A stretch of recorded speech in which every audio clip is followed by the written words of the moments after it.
Para o ex-ministro Luiz Henrique Mandetta, o surto de Covid no Brasil está apenas começando. Filhos do presidente e deputados aliados ao governo usaram as redes sociais para atacar Pequim. Para Mandetta, o Brasil já paga o preço de um comportamento agressivo contra Pequim. Cadê as máscaras? Estamos perdendo enfermeiros, disse. Respiradores não chegam, lamentou.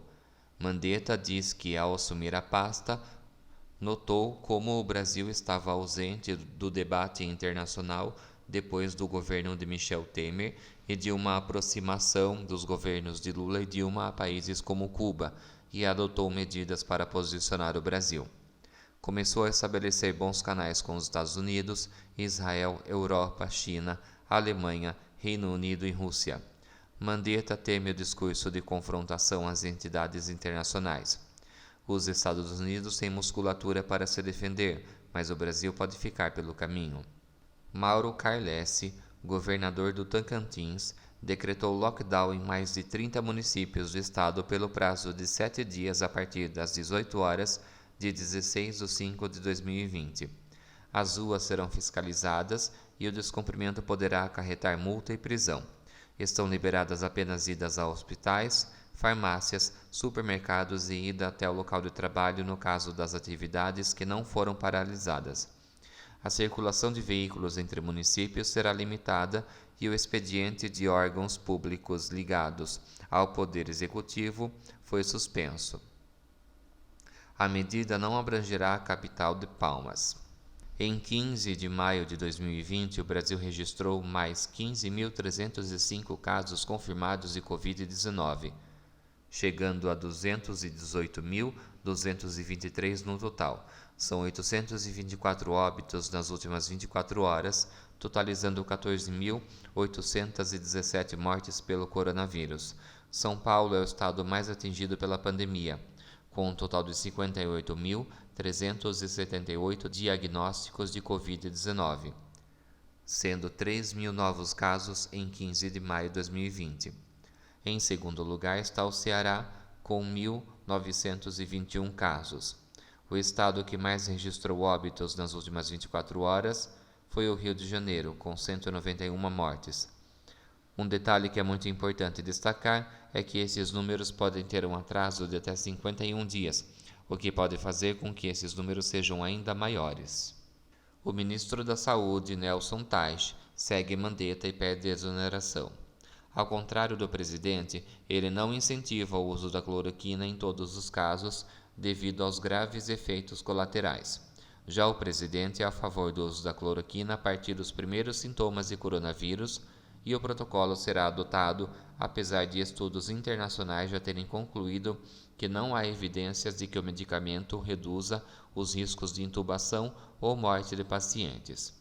Militar com formação em paraquedismo, Eduardo Pazuello dá novo salto. Era secretário do Ministério da Saúde e agora é nomeado ministro da Saúde interino.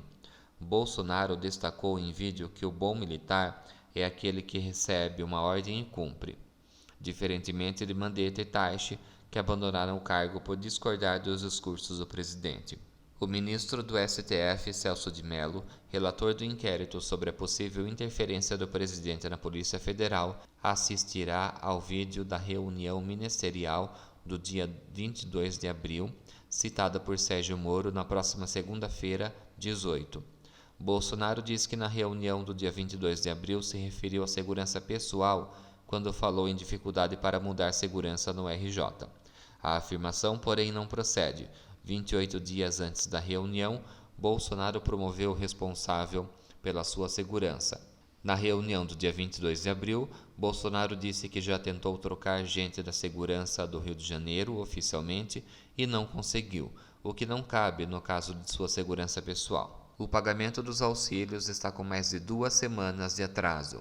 Quem tem direito ao auxílio vai começar a receber a partir de 18 de maio até o dia 13 de junho. A terceira parcela continua sem data prevista. Agora, mães de adolescentes também terão direito ao pagamento, mas o auxílio em dobro para pais solteiros foi vetado.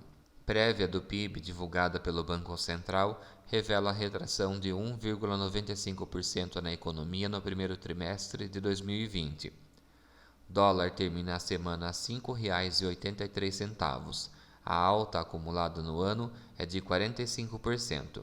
Desemprego atinge 12,9 milhões de pessoas do país e 3,1 milhões de brasileiros estão sem emprego há 2 anos. Impeachment de Bolsonaro.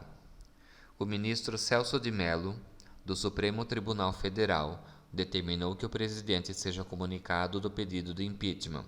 Advogados recorrem ao STF a fim de obrigar Rodrigo Maia, presidente da Câmara, a analisar a denúncia por crime de responsabilidade.